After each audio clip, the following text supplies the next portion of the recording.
On this week's episode of the Superhero Show, we'll find out about the pasts of Frankenstein and Doctor Phosphorus on Creature Commandos, if big robots can make what if cool, and whether or not Kumail will ever lace up the Kingo shoes again. All of that and more on an all-new episode of the Superhero Show.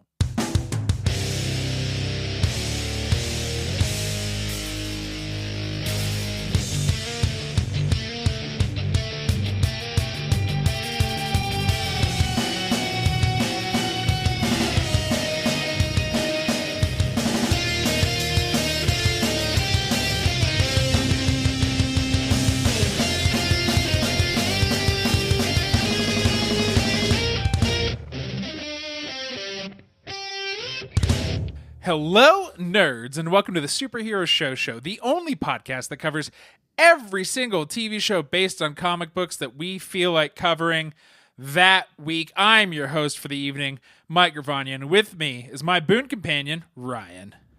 And anybody else? Nope. It's just me and you? It's just a chuckle fucks episode, I think is what the board calls it. If it's the OG, then little bit of a schedule shift. We're gonna cover random episodes of Gotham, Arrow, and Agents of S.H.I.E.L.D. Oh my goodness. I would be so much happier to start over. Let's watch the original 4 shows than to do this era. Ryan. Great. What a tease into the rest of the show. It's how do we feel? No, you know what? Let's start excited. Let's start up. And I haven't talked with you about Creature Commandos, I think, since the first 2 episodes. That is true. And I'm very excited to talk about those with you. So how about you shut your mouth for one more second? One alligator. In the 5th and 6th episodes of Creature Commandos, we get the backstories of Frankenstein and Doctor Phosphorus. Frank, of course, befriended an old blind babushka before killing her rather than stay for one more month, maybe. And Dr. Phosphorus was framed for the murder of his wife and kid before being turned into nuclear bones by Rupert Thorne. In the modern world, Rick and Frank get their ass beat by Clayface, who's been gallivanting as the Themyscira expert, and the rest of the commandos are separated and hiding throughout Polikistan? How do you say that country? Polikistan, after the princess gets wise to their new mission. Tasty Ryan, I ask you this. Fuck a well-thought-out, conversation-inspiring question. Let's just dive into what the internet is gaga over. We've seen our DCU Batman. Thoughts? Okay, so if you haven't watched... or if you watch this while being on your phone, like most of America. Or if you blinked for a normal human's amount of blinking. I felt like Jim Gordon. I turned around to say, like, oh, Batman's there, and he was gone. So but the internet doesn't care that it's just a silhouette. That inspired, okay, we've all our fan castings wrong. Let's look at that body type. It has to be where that, like, cartoons can't be slightly different. People are dumb. Why don't we give Creature Commandos a grade like we always do. We always rate our shows with grades. We've done this every week. And if you didn't know, it's because you're on your phone for a second. Yeah, you blinked. And then we'll give the internet an F-. Yes. How about that? That's not even the big story. I didn't hear about that from the internet. The big story is that we have a spin-off movie from this episode. Clayface? Clayface. Played by, and at least in this episode, Alan Tudyk, much like he is in Harley Quinn, a show that is not in this universe. I want the movie, and it's by Mike Flanagan of Netflix fame. Right. Just all those Netflix horror shows you've watched. Which is always what I ask you after you finish your first dessert at a Mexican restaurant. Mike Flanagan? We can cut that. My hope is, because there's been probably 3 or 4 Clayfaces in comic history. I know at least 2. My hope is that he plays both of the Clayfaces, and it's a buddy comedy. One is a very serious murderer, and one is the goober from Harley Quinn, and he plays both of them. Oh, wow. So a over-the-top, terrible Shakespearean actor and a guy who just grunts and screams and gets electrocuted. Is that this show right now? But see, I will not ask any more questions about that. Not that this matters. I don't want to do an impression of the internet here. But does it have to be a prequel if Clayface died in this episode? Is Rupert Thorne now dead for all the Gunniverse? I was wondering about that. Like, that is the... not... and this is dumb, like, oh, I recognize Rupert Thorne from BTAS, so I'm excited to see him, but that's how brains work. So Right. I was excited to see him. And then he was dead. I was like, oh, they're saying this ain't your DCU, not your granddaddy's. You specifically, the person clearly age range of watching this. But who gives a shit if Rupert Thorne's dead? Like, it is building, or we are going to get a Batman before all this? There's freedom? I'm still a little bit surprised and maybe have some doubt as to the whole universality of it all. I think that you do have to, basically for the stockholders, you have to say that.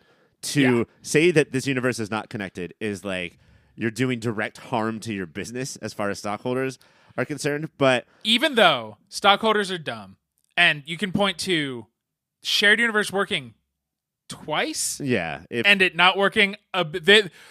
Hollywood's last 15 years is littered with halted, dead, shitty shared universes. Yeah, anything post like Endgame and The Last Jedi is trash.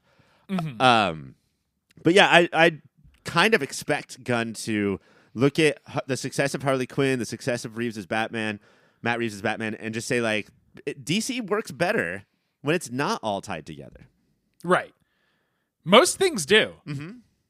If Marvel post Endgame was like, hey, that was great, now we're just doing whatever we want and it's not tied together, like they kind of were making their things, but if they declared it, so fans, I just want fans to critique all of Marvel's stuff on its own merit, but it's not tied together. That's not why these things suck. Right. These things suck for so many other reasons. Yeah, I mean, totally different podcast, but they're not movies anymore. They're just like very, very long, slow Disneyland rides.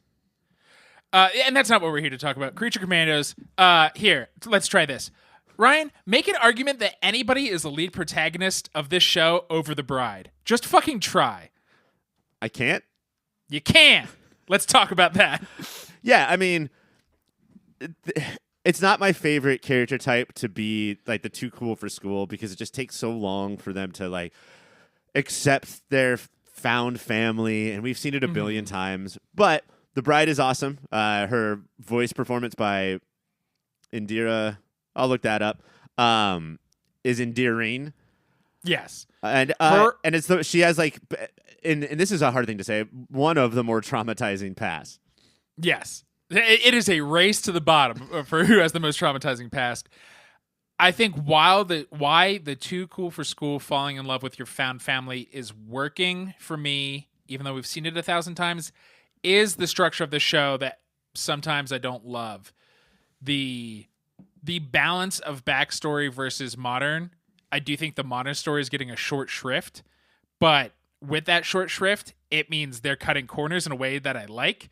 So she is like, well, now I like Nina. I'm like, cool. You guys are best friends. I don't need to see why. We're just there. And maybe it's not even slow because it's fast because it's the 6th episode.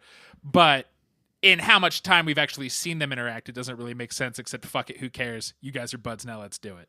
Yeah. And I mean, I think the Weasel episode was the one where there's a scene where they get on the plane and then it's all flashback. And then there's a scene at the end where they're still on the plane. That was the entire episode.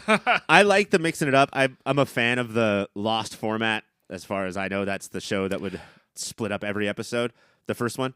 And yeah, we haven't talked about this yet. I know you haven't loved it, or you've been, I don't know, hesitant to say how much you love it because you think people think you're not cool, something that you're always concerned about. That's off air. I'm always like, but am I cool?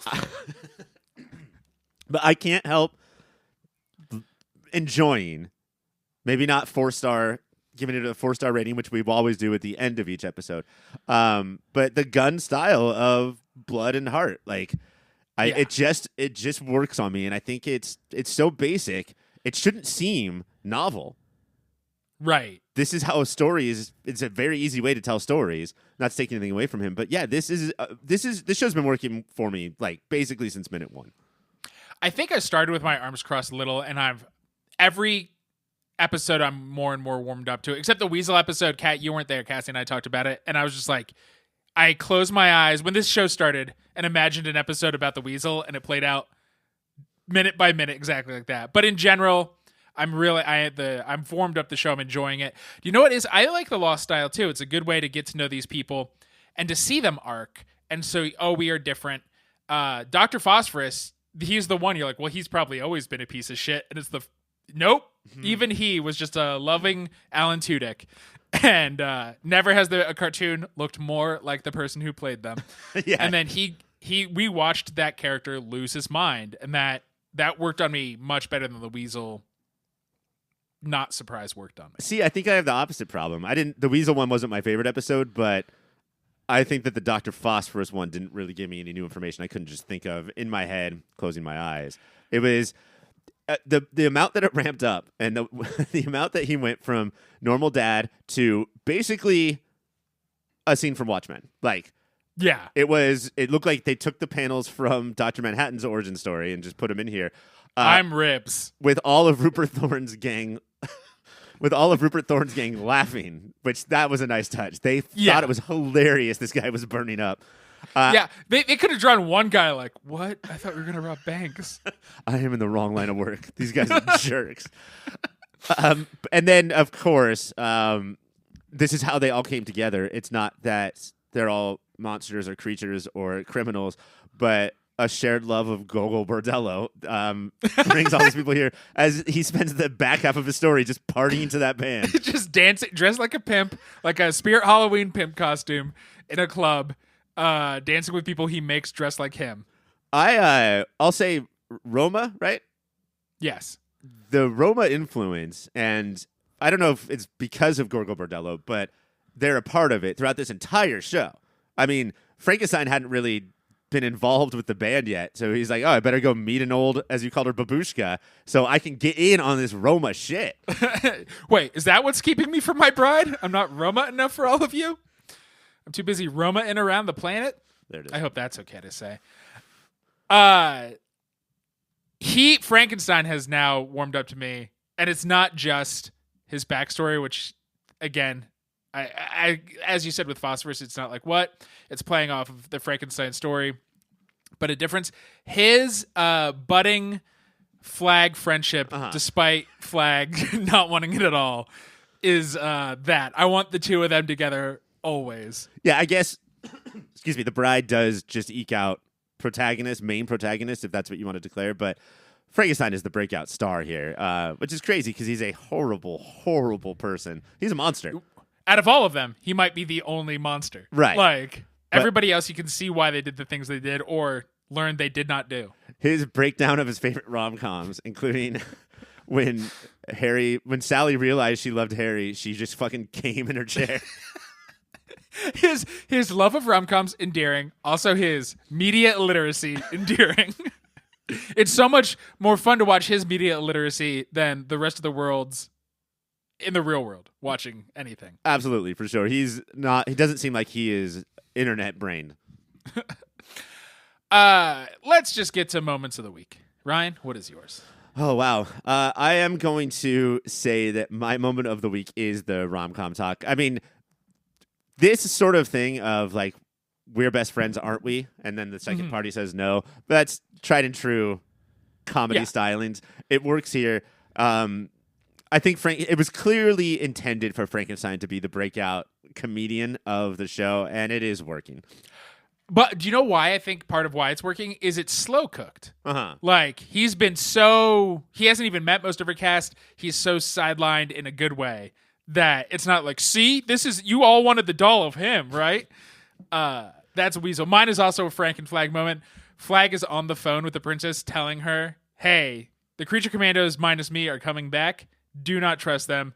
And Frank keeps interrupting. She's like, tell her about me, about how we've been hanging out and stuff. And he's just the problem, though, with a friend like that, and I can very closely relate, is that when you don't tell them about him, he will destroy a building or something. Well, the thing is, you should warn the person you've slept with once after you try to protect them about that kind of friend. But if you're going to be honest, you can't tell her about him when he's around. Right. Not only is it going to be only bad things, and then he's going to hear that, but also you can't give in to babies like that. If they make demands, then you can't do it. You can't do it. Do you know what else, Ryan, that you cannot do? What's that? Move on from this segment without telling me and the listeners about the website you've been working on. Oh, my website is actually sort of like a crowdfund, GoFundMe. We're not using GoFundMe. We're just going to create its own website because I don't want to use a new fund me. Yeah, it's a new fund me. For a new movie called The Weasel Bros, where Weasel from the show and Pauly Shore are just fighting crime and fucking bitches. I love a modern buddy comedy where neither protagonist speaks English. The Weasel. See, I don't even know which one that was. Yeah, which one? Yeah. Who could that be? Neither of their eyes look straight. So we're trying to raise money for this on its own. And so what is the URL and what is it? Paint the picture. What the website looks like. Well, the URL is obviously, did you like Son-in-Law and do you like Leaning Towers of Chitsa plus creaturecommandos.com. And it's sad. Wait, there's just creature.com. Andos. That whole thing that I just said. Yeah, there's a hyphen there. And if you get one character wrong, you will not find it. And that's not on us. That's on you. Well, you will feel bad, listener, when this movie doesn't get made. One thing that's not getting any characters wrong is this Weasel Brothers movie. We're nailing both the characters to their core. To their core. And we bought the IP to both. And I'm going to tell you which one was easier to buy right now. The human? It was the human. Ryan, I need this to exist because I need this movie to exist. And I have two idiots who might be able to play these characters. But I don't trust you. I trust your creative vision. Yeah. But not your website vision. Not my drag and drop vision. I don't. You're like, is that a dragon who drops things? Yeah. That's who you are. I need you to go to my pals at cybersprout.net. They're going to give you the tools and training that make managing and tweaking your business's website a breeze. They're well-versed in digital design, combined and elegant strategy. They're going to work hand-in-hand with you. They have easy-to-edit fields, custom templates, the aforementioned drag and drop tools, and they are always available if you need help. They'll handle your hosting, all of that on WordPress, which is so easy to use. It's the backbone of the internet. Go to cybersprout.net. They are your partner for the digital world. Ryan, we are now going to take the quickest of breaks. And we come back. What if we talked about what if? The first and second episodes of the final season of What If take us all the way to like Japan stuff. I mean, it's America, but like, and then all the way to Southern California. Our first story involves the Avengers needing to build mecha suits in order to fight gamma monsters, while the second episode features Agatha Harkness, Howard Stark, and Kingo making movies, making moves, and making punches at Celestials. Taste buds, I ask you this. What if we quit watching this show? I'm going to be honest, at this level, and maybe this is hyperbole, this is Walking Dead level agonizing to me. And it's so much shorter, but feels just as long as an hour-long episode of Walking Dead to me. Did the show get worse? We liked it in the second season, right? Is this just law of diminishing returns with this premise? That's part of it. I did like the first season. I remember getting shit saying I was being too grouchy when I said the second season was bad. It's bad when I'm like, well, the visuals are not bad. If I'm talking about art, everything else is so low that's what I have to focus on to not convince me that I'm wasting my life. Well, let's just go to my lowest moment of the week. The most hilarious part. So Howard Stark thinks that he needs a new star in this Agatha Harkness movie. And so he goes and gets the Bollywood star, Kingo, from the hit movie The Eternals. Howard Stark has no script, no directing prowess or experience, but he has a lot of money, much to Jarvis's chagrin. So yeah, his AD. Yeah, so they're gonna shoot this, and they start having a superhero battle, and Howard Stark loves it. Before the superhero battle, because this is like he describes it as Busby Berkeley meets Bollywood. They have a dance-off. Now, here's why choreography works better with humans, and maybe you don't need perfection with all your dancers. Like, the humanity of it is that not everyone is exact. Because what they did in this episode was they carbon copy, Control-C, and pasted all of the dancers, and it looks so bad. As somebody who loves that era of Hollywood and is growing to love, I'm a Bollywood novice, but I just kept thinking, if this was a real scene, this would be my favorite thing of the year. But it's animated, so why is it so fucking long? Because it's not impressive. then it's just stupid. Also, and I don't want to be this guy, but is this kind of Bollywood existing in the 1930s? Because I don't fucking think so. Well, yeah, I mean, usually I would research that question before I even asked it. I thought of it right now, Ryan. What should I do? Freeze time? Like I'm some sort of small wonder? Was she the one who could do that? That was Evie from Out of This World. Small Wonder was a robot who maybe she could freeze time. She could definitely lift up a couch and vacuum underneath it. Well, only if she had a vacuum. That's true. It's like that mom with the car that lifted the car on her baby. You got to have that vacuum. Evie sees the dust bunnies under the couch and thinks, I must save them. The one thing about the biggest problem here is that we are witnessing, as we talked about in the first segment about the movies, just the dearth of or the end of storytelling as we know it. Like, right. We don't know or we don't care to tell stories in their traditional way anymore. The second episode I thought was better because there was an attempt, although it was so fucking out of whack. The first one, I could not believe how much it was just the watcher reading the Wikipedia page. They wanted to have 13 or 14 turns, like story beats in this thing. Like, you guys have a 30-minute animated show. Knock it the fuck off. Yeah, right. Know that and right to that. This was a real anime is like thousands of episodes long, and this is like, okay, we're going to act like everybody has seen the first 500 episodes, and they're coming back for the new class. And cutting corners, and that's what so much of it felt like, is just cutting corners and smashing. This is truly a 8-year-old smashing their action figures together. Why would people with superpowers need to build mechs, Ryan? Doesn't that then defeat the purpose of them having superpowers? Why even have all of them? Well, because if you and I built them, we wouldn't know, like, what colors to paint them. That does true. What toys to sell. What giant weapons to put on them. You know, like we wouldn't think to put Captain America's shield on there because we're not Captain America. I also love, just in case you're a fucking idiot who doesn't understand how TV works, there is a little girl watching a Japan-style cartoon, like of this era, like this mech era. Yeah. And then the iPad breaks because there's actual monsters. And so imagine... You would think that you are like Dan Aykroyd from Ghostbusters, that you willed this into being just because you watched it on your iPad. How does that make sense? How does that make sense? And then tell that story, because that little girl doesn't have powers, but she knows what to do because of the cartoon she watched. Or, and maybe I'm too hung up on this small aspect, but this is, if you give me a dog shit show, this is what my brain does. They're all the characters, but none of them have powers, so they invent these robots. Right. I just kept being like, why are they superheroes then? This doesn't make any sense. Can you name the 2 people who did not show up for this episode? Oscar Isaac was there, which is crazy, but can you name the 2 people who did not? Oscar Isaac was there. Did who play Lupita Nyong'o? Was that really her? Lupita Nyong'o was not there. Didn't think so. And then who else? Rachel Weisz. Oh, yeah. I could see her being like, no. I will go do Mummy 4 before I do this little cartoon. Thank you. Whereas David Harbour is like, fuck yes, I will be on this. Well, he now has his closet of coats set up to do his voice acting because of the Better Show we just talked about. So it's like, yeah, sure. Come on, give me that money. The second one struck me as a little bit odd, too.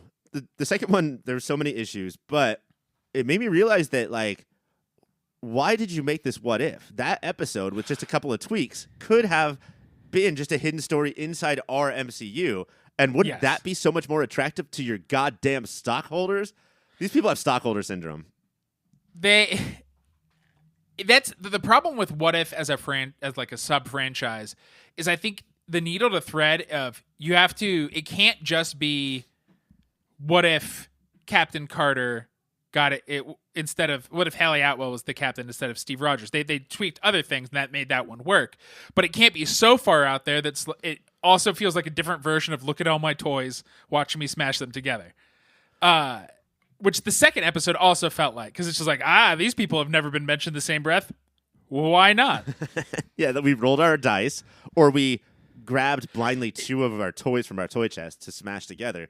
And that all works. It's just, I don't remember the comic books ever being that good either, because you would see the premise and then you'd be like, that's cool, but what are they going to do in 22 pages? And you either have to do almost nothing or way too much. Yeah, the best what ifs were when they're like, I don't know, we throw 18 in here. So each what if is a page and a half max. Yeah. And you're like, got it, love it, thank you. And it's always what if this person was venomized? What if this person picked up Mjolnir? Like, and to set up a whole premise like that, an arc in one episode or one TV, and have it be affecting it all is just it's really hard to do, and it makes this not fun. And there is an attempt, which let's respect that in each of these episodes, to do something way too big for 30 minutes in general. The first episode, the Mech Avengers wanted us to care so much about the friendship between Sam and Bruce, something that hasn't existed in the movies and barely existed in that episode, except that they were both running and Sam got to be the on your left guy running around the reflective pool in Washington. Whoa! What a twist. And Bruce, some scientist guy, was also running. And then in the second one, we had to care so much that Agatha did want to save the world, but then she didn't. What? I will also say that despite being one of my favorite actors, Mark Ruffalo, sometimes you can't do live and animated. Sometimes there's like a dissonance there that you just can't handle. I do think David Harbour is good at it. He's just big. Yeah. I mean, well, and that's what it is. You can see if you have to act. It was when we watched years ago, when our listeners' parents used to listen to this show. The Arrowverse had a cartoon version that we covered, and 99% of those actors could not do it because we're like, "Oh, you are not acting as full out as you have to play to the back of the house, guys." And I mean, Sebastian Stan, now like a big time critical darling, like everybody really appreciates. Bucky is so quiet. He is so quiet as an actor. It just doesn't work. Catherine Hahn did great too. Like her whole Agatha thing works fine in animation. Because the character does, and she does. It is. I would bet money that all these actors are in closets in their houses. And so you're like, I'd feel silly if I'm getting real big and moving my arms. Right. But you have to pretend you are Robin Williams in the first scenes of Mrs. Doubtfire. That is how big you have to be going to make any of this fly. Do you have to pretend like you're doing that part of the time? All of the time. The whole time? The whole time? The whole time? The whole time? What's your moment of the week, Ryan, for What If? Oh, boy. I guess something that I haven't seen, as far as I know, in animation or comic books or movies is a Celestial just getting his teeth knocked out, just punched as hard as he could in the face. Y'all remember Erisham? Doesn't matter because he's going to get knocked the fuck. Mine was Hulkzilla births babies like a gremlin. And that made me remember another thing I liked. I don't know. That's my moment of the week because I wrote it down, man. We could have used more of whatever the girl gremlin version of that Hulk would be, though. Ooh. Yeah. Yes. Yes, we could have. I wonder if it's racism. Like, they think green creatures have babies all in the same way? Yeah.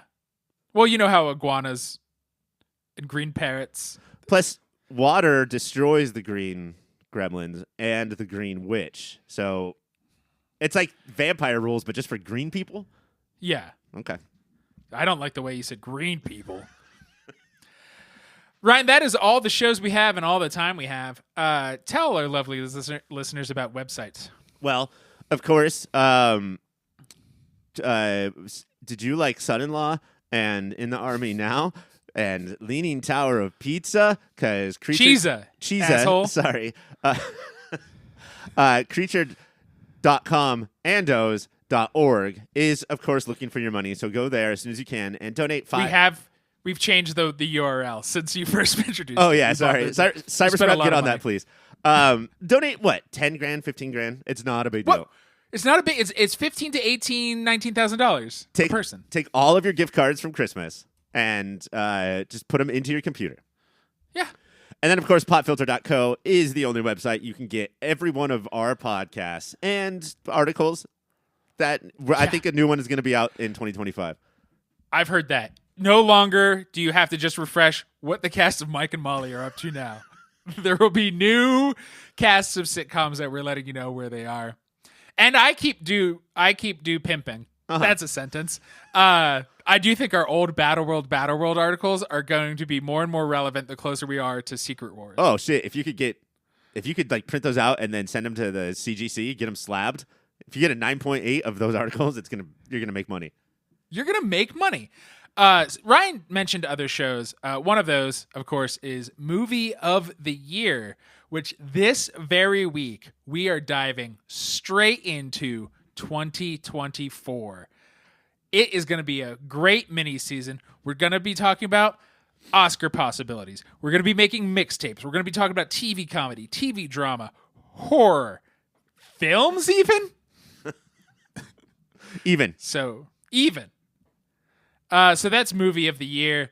Ryan, how else can they find out what's going on with us? Oh, wow. Well, of course, our Instagram at Your Pop Filter is you'll get like little clippies of what we're talking about. This is probably going to be like a 26-minute episode. If that's too much for you, download it. Yeah. Delete it. Please download it. And then wait for the minute-long highlight. And go, I get it. Yeah. They really don't like what they're doing these days. We're also on YouTube at Pop Filter Co. If you're a freak who likes to listen to podcasts that way, we're there for you. If you take issue with anything we have said today, bring it, bitches. You're wrong, but bring it, bitches. Email us at contact@popfilter.co. Next week, what we are covering, the finale of Creature Commandos, damn it, and more What If, even more damn it. The finale I'm sad about because I am now enjoying the show and it's over too soon. More What If I'm sad about because see the last 15 minutes of this show. Next For week, Mike, I'm Ryan.